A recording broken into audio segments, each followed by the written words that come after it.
Welcome to our channel. అయితే వయసు లేదంటే ఆరోగ్యం వీటిని సాకుగా చెప్తూ కోర్టులో మాకు ప్రత్యేక సౌకర్యాలు కావాలి జైల్లో అంటూ పిటిషన్ దాఖలు చేయడం, మరి ఆరోగ్య రీత్యా వయసు రీత్యా న్యాయస్థానాలు కూడా సానుకూలంగా స్పందించడం. మరి రాజకీయ నాయకులు ఇది ఎంతవరకు చేస్తారో, అసలు ఇలా చేయడం ఎంతవరకు కరెక్ట్? ప్రస్తుతం అంబటి అరెస్టుతో తర్వాత ప్రత్యేక సౌకర్యాలు కల్పించడంపై న్యాయస్థానం సానుకూలంగా స్పందించడంతో ఏపీలో అయితే విఐపి వర్సెస్ సామాన్య ఖైదీ ట్రెండింగ్ లో ఉంది. అసలు ఈ అంశాన్ని ఏ విధంగా చూడాలి తెలుసుకునే ప్రయత్నం చేద్దాం. దీన్ని విశ్లేషించడానికి మనతో పాటుగా ఉన్నారు సీనియర్ జర్నలిస్ట్ దుర్గా కుమార్ గారు. నమస్తే సార్. నమస్తే మా శ్రావణి, మన వీక్షకులకు. ఏ కేసులో అయినా తనపై ఆరోపణలు వచ్చి అరెస్ట్ అయిన తర్వాత అయితే ఆరోగ్యం లేదు అంటే వయసు, ఇవి రెండింటినీ చూపించుకుని అయితే బెయిల్ కోరడం, లేదు అంటే మాకు ప్రత్యేక సౌకర్యాలు కావాలని కోరడం. మనం చూసాం సార్, లిక్కర్ స్కామ్లో మిథున్ రెడ్డి కానివ్వండి, తర్వాత కాకాని గోవర్ధన్ రెడ్డి కానివ్వండి, లేదంటే కొమ్మినేని శ్రీనివాసరావు నా వయసు రీత్యా నేను మాట్లాడాను అంటూ చాలామంది చాలా ఎక్స్ప్లెనేషన్స్ ఇచ్చారు. మరి ఈ విధంగా ఎక్స్ప్లెనేషన్స్ ఇస్తూ సామాన్య ఖైదీకి ఒకలాగా, ఇప్పుడు రాజకీయ నేతలకు ఒకలాగా సౌకర్యాలు కల్పించడం ఎలా చూడాలి? న్యాయస్థానాలు కూడా సానుకూలంగా స్పందిస్తున్నాయి, ఎందుకంటే వయసు ఆరోగ్యం అని చెప్పడంతో. ఈ కల్చర్ ఎప్పటికి మారుతుండొచ్చు, అసలు ఈ అంశాన్ని ఎలా చూడాలంటారు? ఇది మిగిలిన రాజకీయ నాయకులని మనం అంబటి రాంబాబు గారిని ఒక ఘాట్ కట్టలేమమ్మా. మిగిలిన రాజకీయ నాయకులు ఎవరు కూడా అంబటి రాంబాబు గారు మాట్లాడిన పెద్ద పెద్ద మాటలు మాట్లాడలేదు. నన్ను అరెస్ట్ చేయండి చూద్దామని ఛాలెంజ్ చేశాడు. తర్వాత నేను అరెస్ట్ చేసినా కూడా నేను అసలు బెయిల్ పిటిషనే వేయనన్నాడు. అసలు బెయిల్ పిటిషనే వేయనన్న వ్యక్తి అసలు వాళ్ళ ప్రత్యేక వసతుల కోసం కూడా ఆయన అడుగుతాడని అయితే నేను అనుకోలేదు. ఎందుకంటే ఆయన గతంలో పోలీసుల మీదకి దూసుకెళ్ళిన సందర్భాలు చూసాం మనం. అసలు ఎక్కడ తగ్గేది లేదని మొన్న మధ్య కోర్టులో ప్రొడ్యూస్ చేసినప్పుడు కూడా పుష్ప సినిమాలలో కూడా ఆయన ఇలా తగ్గేదే లేదని ఒక ఇది ఇచ్చాడు సిగ్నల్. మరి అటువంటి వ్యక్తి మరి కోర్టు ముందుకెళ్ళి నాకు ప్రత్యేక వసతులు కల్పించమని అడగటం అంటే, అలాంటి వీరుడు అయితే నేను తగ్గుతాడని అనుకోలే. జైల్లో ప్రోటోకాల్ ఎట్లా ఉంటుందో, సాధారణ ఖైదీలకి ఎలా ఉంటుందో అదే నేను స్వీకరిస్తాడు అనుకున్నా, కానీ తన్ని ప్రత్యేకంగా చూడమని అభ్యర్థిస్తాడని అయితే నేను ఊహించలా. అంటే మనం గతంలో చాలాసార్లు ఆయన పోలీసుల మీద, తర్వాత ప్రభుత్వం మీద, తర్వాత అనేక సందర్భాల్లో పోలీసులతో పోటాపోటీగా ఎగబడి వాళ్ళని నోరు మూయించండి అంటే దౌర్జన్యం చేయడానికి కూడా ప్రయత్నించిన సందర్భం మనం చూసాం.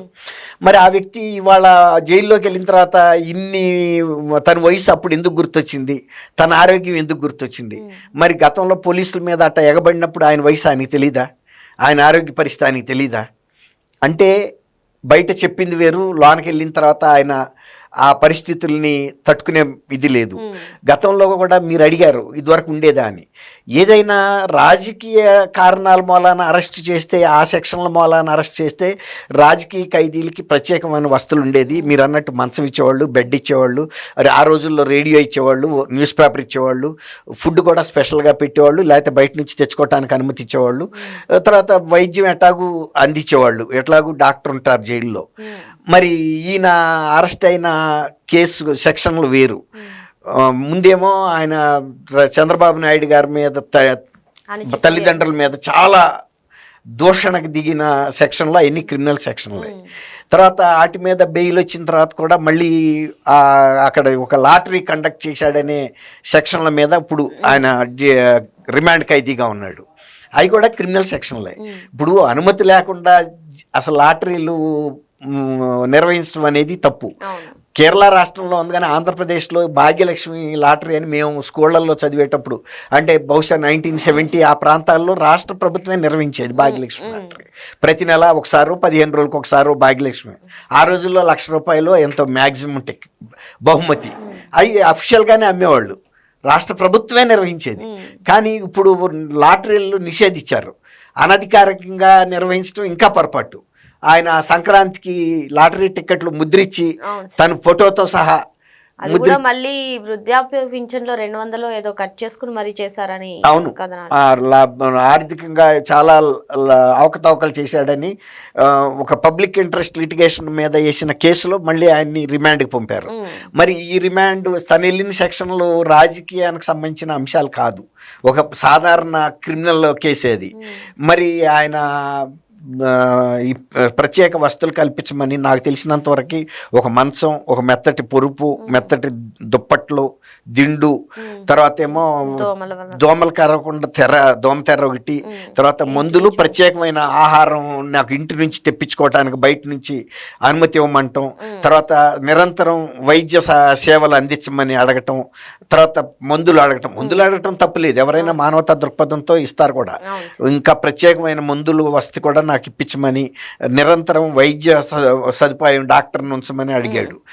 మరి ఇన్ని వస్తువులు అంటే ఇంటి దగ్గర ఎట్లా ఉంటుందో ఇంచుమించుగా ఆ వస్తువులు, తర్వాత ఏసీ కూలర్ కూడా అడిగాడు. ఇవన్నీ కూడా ఇంట్లో ఇవ్వాల్సిన వస్తువులన్నీ అడిగాడు. మరి గతంలో ఆయన పోలీసుల మీదకి ఆ విధంగా దూసుకెళ్ళినప్పుడు ఆయనకి వయసు ఎందుకు గుర్తు రాలేదు? వాళ్ళు కూడా మనుషులే కదా, ఉద్యోగం చేస్తున్నారు. నేను చేసే దౌర్జన్యం వలన వాళ్ళు గాయపడితే, లేకపోతే వాళ్ళకి ఏదన్నా ప్రమాదం జరిగితే వాళ్ళ కుటుంబాలు కూడా ఇబ్బంది పడుతుందని ఆయనకి ఎందుకు గుర్తు రాలేదు?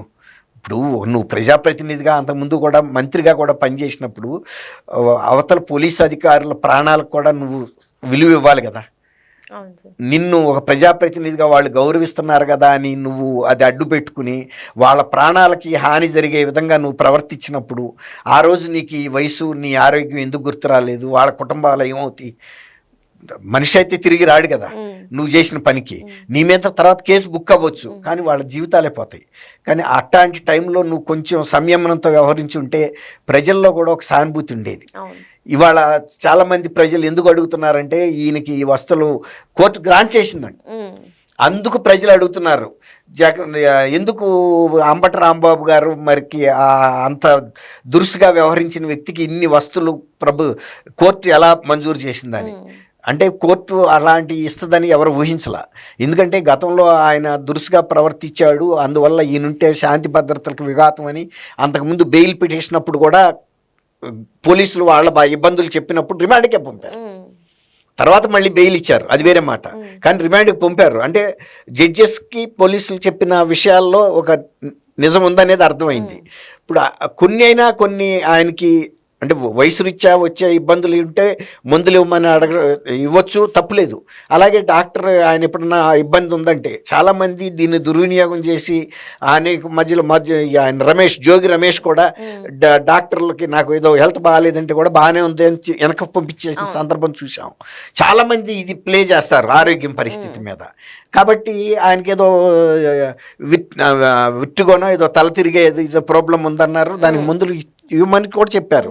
అక్కడ కూడా ఈవెన్ జైలు సూపరింటెండెంట్ కూడా అలౌ చేశాడు. అయినా కూడా కోర్టు నుంచి ఇవన్నీ కూడా తెచ్చుకున్నాడు. కానీ కోర్టు రాంబాబు గారికి ఇచ్చినందుకు ప్రజల్లో ఎందుకు చర్చ అవుతుందంటే రాంబాబు గారి ప్రవర్తనని వాళ్ళు స్వయంగా మీడియా రూపంలో చూశారు, వీడియోలు.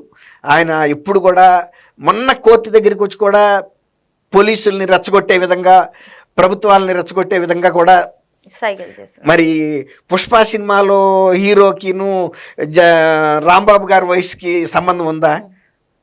పుష్ప హీరో సినిమాల్లో అన్నాడు కానీ బయట కూడా ఆయన కూడా అరెస్ట్ అయ్యే పరిస్థితికి వచ్చింది కదా మొన్న.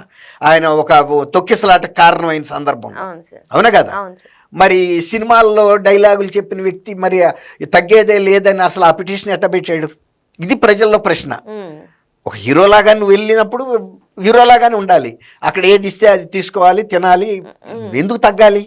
మిగిలిన ఖైదీలందరూ అదే ఫుడ్ తింటున్నారు కదా, అదే నేల మీద పడుకుంటున్నారు కదా, వాళ్ళు ఇచ్చిన దుప్పట్లోనే ఉంటున్నారు కదా. నీకు మళ్ళీ దోమల తెర కూడా అడిగావు, ఏసీ కూడా అడిగావు, బయట ఫుడ్ అడిగావు, ఇన్ని స్పెషాలిటీస్ అడిగేవాడివి ఫస్ట్. మరి ఆ రోజున నీ ప్రవర్తన కూడా అట్లాగే ఉంటే అసలు ఈ పరిస్థితి రాదు కదా. అసలు వెళ్ళాల్సిన అవసరమే ఉంది? అనుచితమైనటువంటి మాటలు మాట్లాడి అన్ని రకాల, మొన్న జైలుకు ఎవరన్నా కోర్టు ఆవరణలో అటువంటి ప్రవర్తన చేస్తారా? నువ్వు రోడ్డు సైడ్ వ్యక్తివి కాదు కదా, నీకు ఇన్ని ప్రత్యేక వస్తువులు కావాలనుకున్న వ్యక్తి నువ్వు ఉందాగా ప్రవర్తించాలి. అది కోర్టు పట్ల కూడా ఒక రకంగా కోర్టు ఆవరణలో అలాంటి సైకిల్ చేశాడంటే కోర్టు మీద కూడా ఆయనకేమీ లెక్కలేదు, చట్టాల మీద గౌరవం లేదు, పోలీసు మీద లేదు. మళ్ళీ మాట తప్పను మడం తిప్పను అన్న వ్యక్తి కనుక మాట తప్పినా మడం తిప్పినా ఎలా పరుగు పోద్దో, తగ్గేదే లేదన్న మనిషి తగ్గి కోర్టు ముందుకెళ్ళి అభ్యర్థించడమే కదా అది. ఆల్రైట్, కోర్టు జైల్లో ఏది ఉంటే అదే వస్తువులు నేను అనుభవిస్తాను తప్ప నాకేం ప్రత్యేకమైన అక్కర్లేదు, నేను వెళ్ళి జడ్జి గారి ముందు చేతులు కట్టుకుని ఈ వస్తువులు ఇవ్వమని అడగబట్టే కదా ఆయన ఇచ్చింది. తగ్గావు కదా, మరి నువ్వు అన్న తగ్గేదే లేదన్న దానికి నువ్వు పెట్టిన కోర్టులో అభ్యర్థనకి పొంతనుందా? కాబట్టి అందుకు ప్రజలు ఆక్షేపిస్తున్నారు. ఆయన అర్థమైంది. ఆయన చూపించిన ధైర్య సాహసాలు ఎక్కడికి పోయినాయి? అంత మాట అన్నప్పుడు మళ్ళీ మీరు కోర్టు వాళ్ళు ప్రత్యేకంగా ఎందుకు ఇన్ని ఇవ్వాలి? కొన్ని ఇవ్వచ్చు, మందులు ఇవ్వండి, సరే డాక్టర్ కావాలన్నప్పుడు ఆయనకి వైద్య సహాయం అందించమనవచ్చు. నాకు మెత్తటి దిళ్ళు కావాలి, మెత్తటి పొరుపులు కావాలి అని ఈ వర్ణనలు ఉన్నాయి కదా. పని ఏదో ఒక బెడ్ అంటే అక్కడ ఇస్తారు, చెక్కదో అదో ఇదో కాదంట. అన్నీ కూడా ఒక లగ్జరీ విలాసవంతమైనవి అడిగాడు, విలాసవంతమైన ఇచ్చేశారు. కోర్టును కూడా కొంచెం ఒక రకంగా ప్రజలు అంత డేర్గా మాట్లాడిన వ్యక్తికి ఇలాంటి వాటిని మీరు ఎందుకు అనుమతి ఇచ్చారు? అది అడగొచ్చు కదా. ఆయన ఏమండి మరి మీరు ఇంతకు ముందు జడ్జిలు అడుగుతారు కొన్ని. ఇప్పుడు మొన్న ఈ మధ్య రాజకేశ్ రెడ్డి సుప్రీంకోర్టుకి వెళ్తే నువ్వు 753 కోట్లు తిన్న వ్యక్తివి ఈ 10 నెలలతోనే నీకు శిక్ష ముగిసిందా అని అడిగారు. అప్పుడే ఏం అవదని. అట్లాగే మరి మొన్న మేము కూడా చూసామండి ఇలా తగ్గేదే లేదని. మరి ఆ సవాలుకి ఈ అభ్యర్థనకి పొంతన కదొట్టలేదు కదా అని కూడా అడగొచ్చు. అడిగితే అప్పుడు ఆయన ఏదో చెప్తాడు కదా. ప్రజలకు వచ్చిన అనుమానం కూడా అదే. ఓకే సార్, మరో అంశంతో మళ్ళీ కలుద్దాం. Thank you sir. Thank you అమ్మా శ్రావణి, మన వీక్షకులు.